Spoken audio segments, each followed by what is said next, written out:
Hello and welcome to the Cyber Pro podcast, where industry leaders share their insights. 5 questions, 9 minutes, because hackers never sleep. Let's get started. John, tell me who you are and what you do. First of all, Rick, thank you for inviting me. It's a pleasure. My name's John Childress. I am the chairman of a sort of a culture technology analytics firm called Pyxis Culture Technologies. And what we do is help organizations understand the hidden business risks in their corporate culture.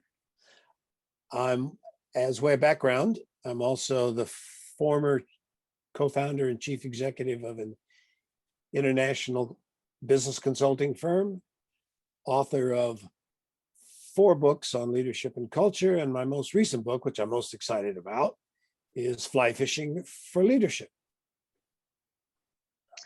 And it's a good book. I recommend everyone take a chance to read it. As someone in Montana who fly fishes, is just starting to fly fish, it was a very interesting read. So thank you, John. You're welcome. Question number 2.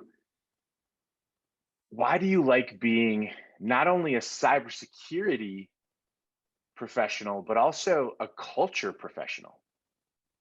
I'd say I'm more of a culture professional than a cybersecurity professional, but what I do see, Rick, is a distinct connection between how culture impacts cybersecurity. And when we show our visual culture maps to senior executive teams or a CISO,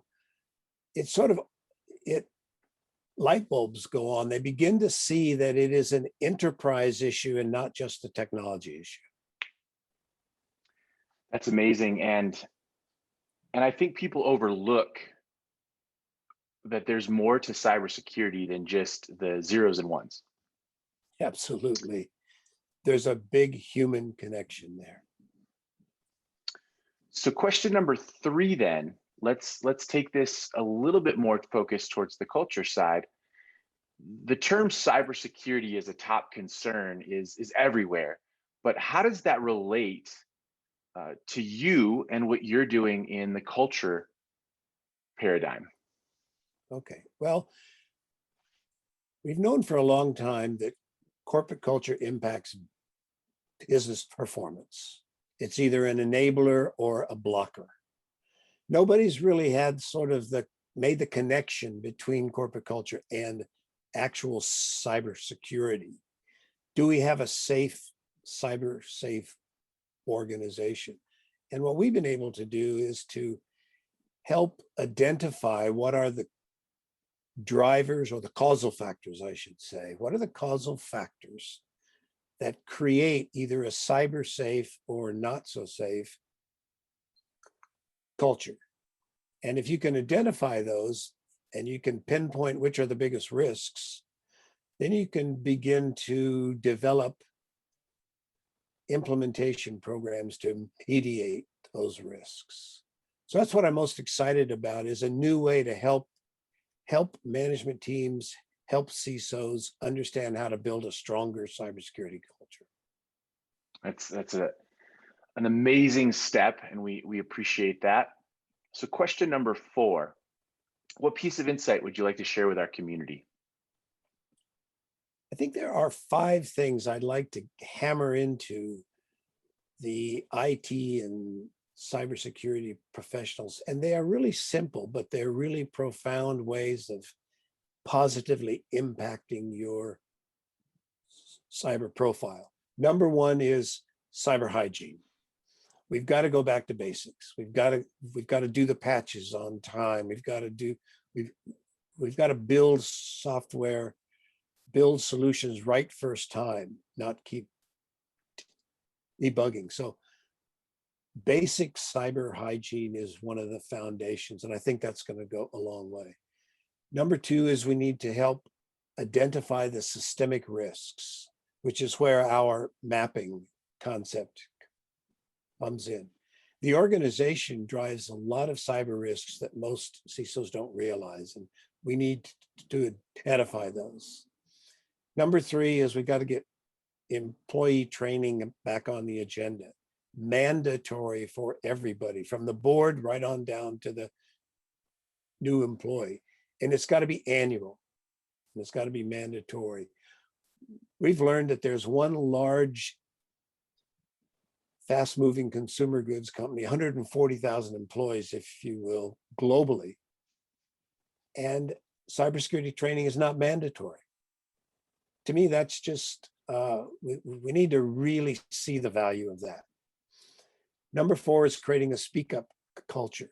And I'm not just saying a speak up culture inside where employees are not afraid to raise their hand and say, oops, I made a mistake, or gee, I think there's something wrong here.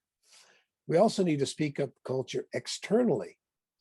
We need to learn to collaborate with other companies, because things like ransomware, the same ransomware is affecting hundreds of companies at the same time. We need to share that information so that we can protect each other better. So opening up our culture and sharing how we respond, where we've been attacked, how we've been attacked, etc. And I think the last one for me is make sure you secure the home environment. There's a lot of people working from home. And I just don't mean the employees working from home. I mean the executives, the board. Their home environment is a vulnerability, and we need to secure that. We also need to help their family understand cyber awareness and their elderly relatives. It's the only way we're going to really build a strong cybersecurity defense. So I'm done with that. No, that's great. That's perfect. That's, I mean, that's a lot to take in, but I think people will understand how simple those 5 things are. It's not high technology. It's not technology. It's really the human side of the equation. And that's wonderful. Final question for you. What's your favorite piece of retro technology that makes you smile? My favorite piece is a handwritten journal. I have used these. I began my business career in 1978. I've got one of those journals for each year since 1978. I don't know why I like to write things down, but it seems to be that if I physically do something, it goes into my brain a lot better than just digital recording. I must be an analog guy, I guess. That's an amazing. Analog guy in a digital world. That's amazing. Thank you so much for being on the Cyber Pro podcast. It's my pleasure, Rick.